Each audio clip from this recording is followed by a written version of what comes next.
dear colleagues. I hope you had a nice lunch break, and now we're going to have our third panel for this day, dedicated to this, I call it classical relationship between majority and minority.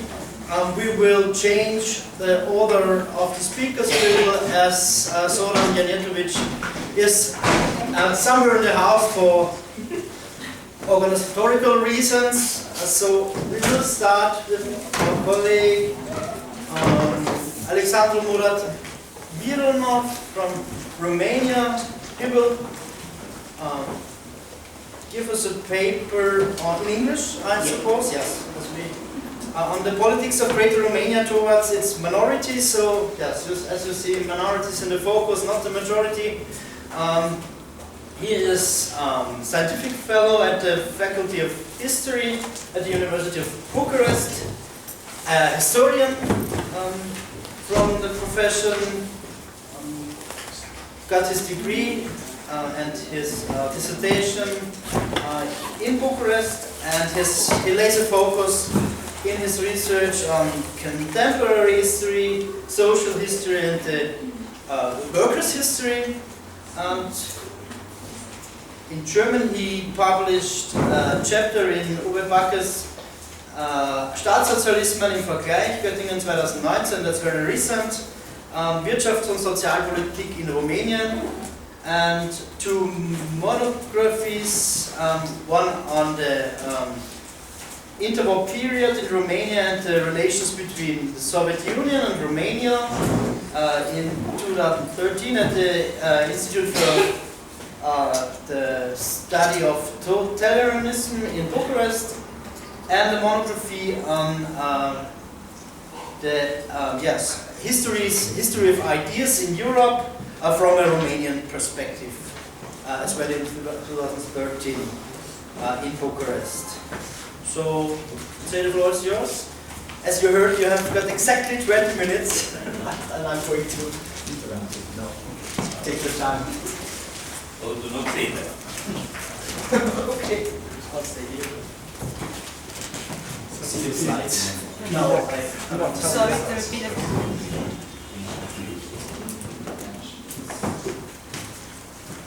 Thank you. I'll cut short my presentation. So, the first victim was the historiography of the problem. So I'll skip this, but I cannot skip one quotation. As a considerable number of historical works plead in favor of the modern character of minority status in Greater Romania, but dwell very little on the abuses inflicted on the citizens who did not belong to the majority. For example, in the 8th volume of History of Romanians, the subchapter dedicated to ethnic minorities lists and describes the pieces of legislation which gave minorities their rights, but starts from the premise that these rights were being respected, which was hardly the case. The Romanian state, with late democracy, did not interfere with the life of local communities, but it got in their way, regardless of their ethnic makeup. The author takes up the idea that ethnic minorities in Greater Romania may have enjoyed the largest number of rights and liberties possible at the time in Europe and even in the world. Things were not that simple.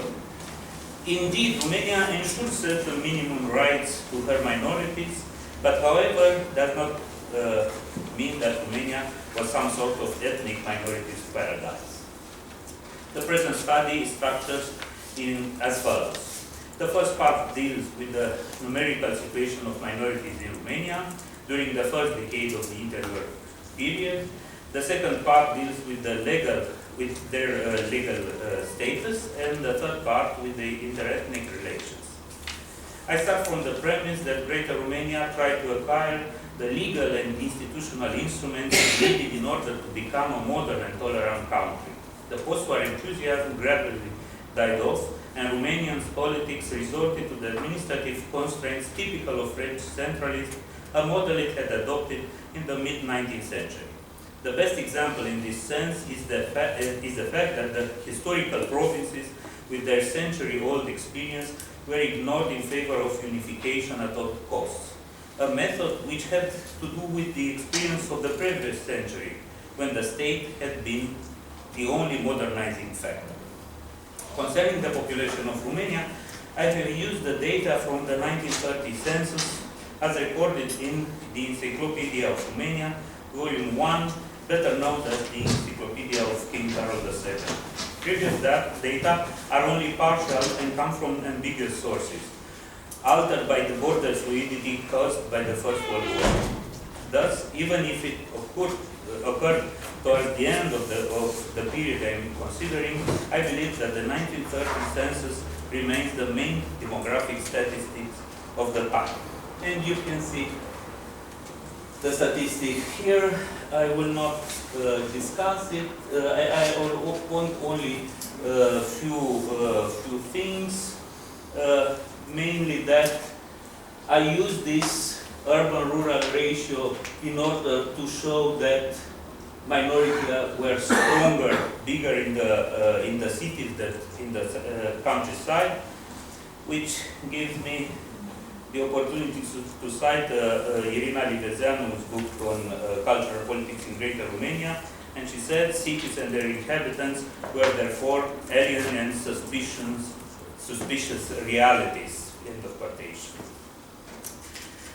Romanians did not hold absolute majority in only 2 of the 9 provinces of the Greater Romania, namely in Dobrogea, which at the time also comprised southern Dobrogea, the so-called Catlater, and in Bukovina, but even there they had a relative majority of approximately 44%. The Hungarians made up 27% of the total population in Transylvania. In Banat and in Banat, the Germans representing 23% of the population, and 11% of the population in Bukovina were Jewish. The province with the greatest number of Romanian ethnics was quite naturally Oltenia, which is the now we can change the with the map. Thank you. Oltenia is here near Serbia, so quite naturally was Oltenia, where the population, where the proportion reached the staggering level of 98%. A very special characteristic of this census was the distinction it operated between the declared ethnic affiliation and the mother tongue used. This is why there were native speakers of certain minority languages than actual members of the respective ethnic groups. To put things differently, can we go back to the statistic?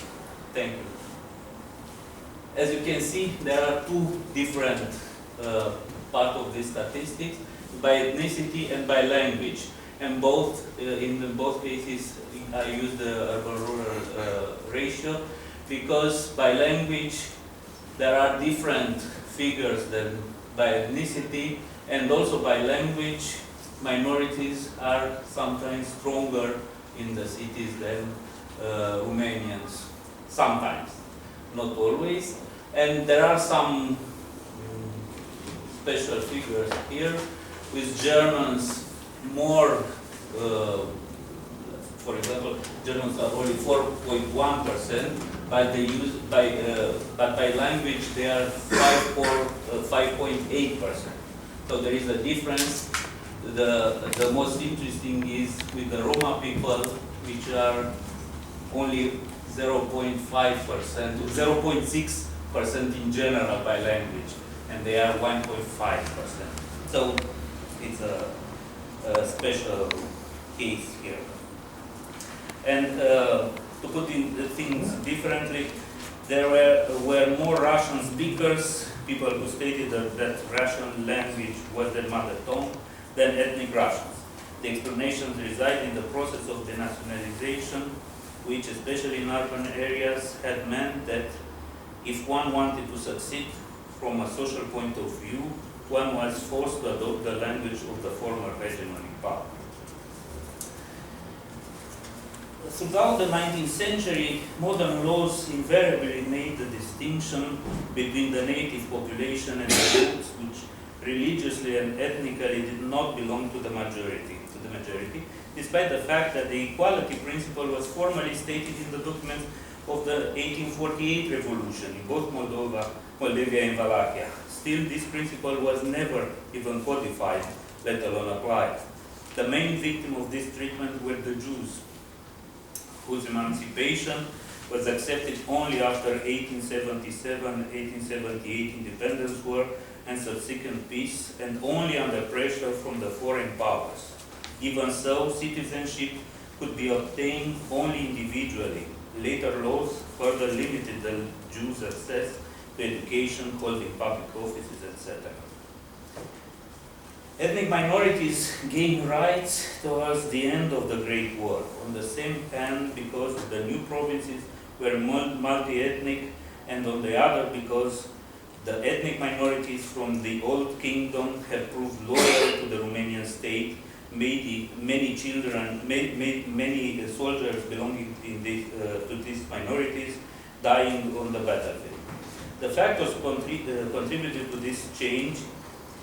Two factors contributed to this change. King Ferdinand included the emancipation of the Jews among the social and political reform he promised in 1970, and the pressure in favor of integrating the Jews that the occupying German authorities in Bukarest exacted on the collaborationist government led by Alexandru Murad Mirinov. Although they were more important virtue of their prestige than due to their effective legal force, the Union Acts contain provisions for the ethnic minorities, of which the most categorical was found in Article 3 of the December 1st, 1988 Alba Iulia Resolution. The principles of the equality of rights were clearly specified, yet postponed until the new constitution of Romania had been drafted. The royal decrees acknowledging the local acts of union stated that all inhabitants of the new provinces were automatically to gain Romanian citizenship. Insofar as the Jews were concerned, the legal provisions of December 1918 and May 1919 granted them citizenship. All these provisions were supplemented by the international pledges made upon signing the Minority Treaty in December 1919, under which the League of Nations protected and monitored the situation of the ethnic groups in Central and Eastern Europe. With the passing of the 1933 Constitution, the principle of ethnic equality was introduced to Romanian legislation at its highest level. Under the previous Constitution, passed in 1866, the difference between citizenship and nationality was not even mentioned. The 1923 Constitution of Greater Romania also featured a phrase that so-called national unitary state that was to have a long career, and it is even today present in the country's fundamental law. Moreover, the 1923 documents equated citizen with Romanian, whom it defined as being without distinction of ethnic origin, language, or religion, in effect marking the passage to the contemporary meaning of civil rights and liberties. The February 1924 citizenship law made no mention of ethnicity, nor did it condition this right on having a particular religion. Other laws similarly made no discrimination, yet their enforcement was often flawed. For instance, education laws provided for the ethnic minorities, yet the state compelled the teaching staff to take Romanian language exams. A measure which may seem natural, but just a few short years after the Union was used to exclude the staff who did not master the language of the majority and to swear allegiance to the King of Romania. Moreover, the baccalaureate exam, the final exam of the high school, and higher education were exclusively in Romania. Some of the restrictions were absurd. For instance, in the case of assimilated Jews in Transylvania, they were assimilated to Hungarians, the law only allowed them schools in either Romanian or Yiddish, when they only spoke Hungarian, or in Hebrew, which was used only during the religious service.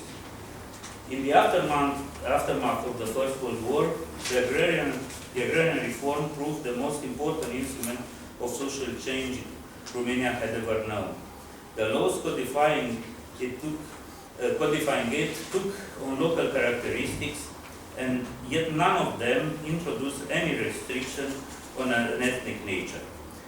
What is more, it gave land equally to peasants from minority ethnic groups, and at some time caused Romanians to move westward in an effort to increase the number of the ethnic Romanian population on the western border.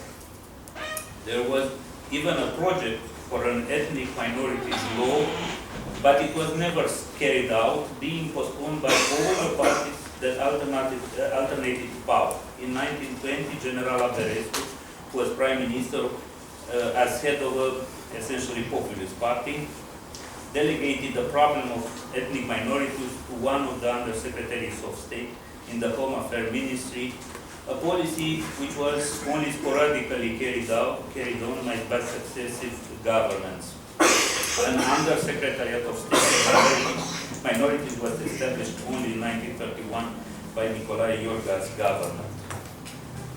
When the first decade of the interwar period began, the relations between minorities and the majority, as well as those between minorities, were relatively good ones. This may be explained through the exceptional nature of the 1918 event, when the idea of nationhood had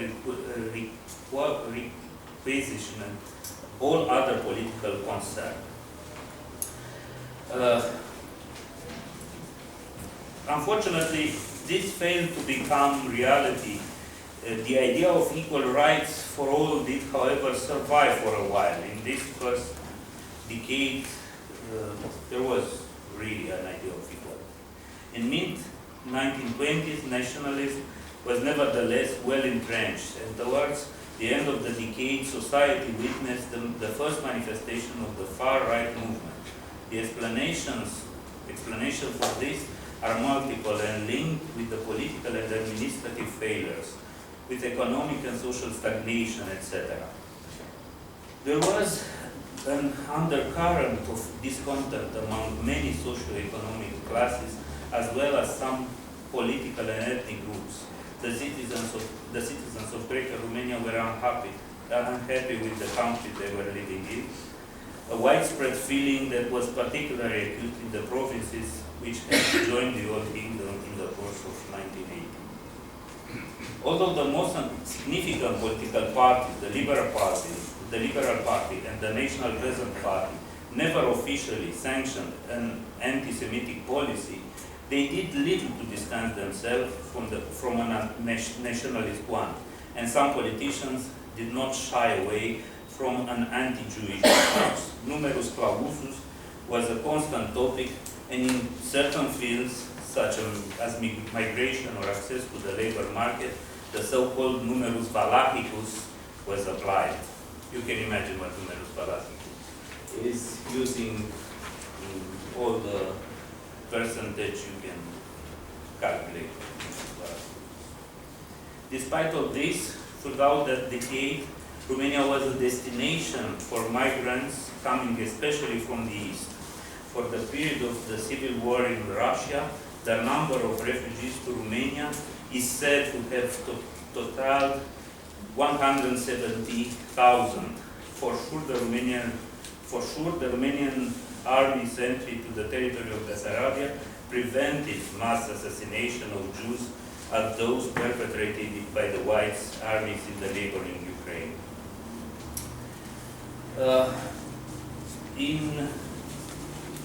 Ethnic minorities were not able to ally themselves, nor were they particularly fond of each other.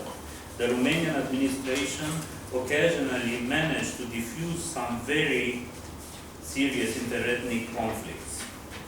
In southern Dobruja, in the Cadelater, the third decade of the past century was unusually violent, with daily attacks from the outside of from outside the border by gangs or so-called comitagii.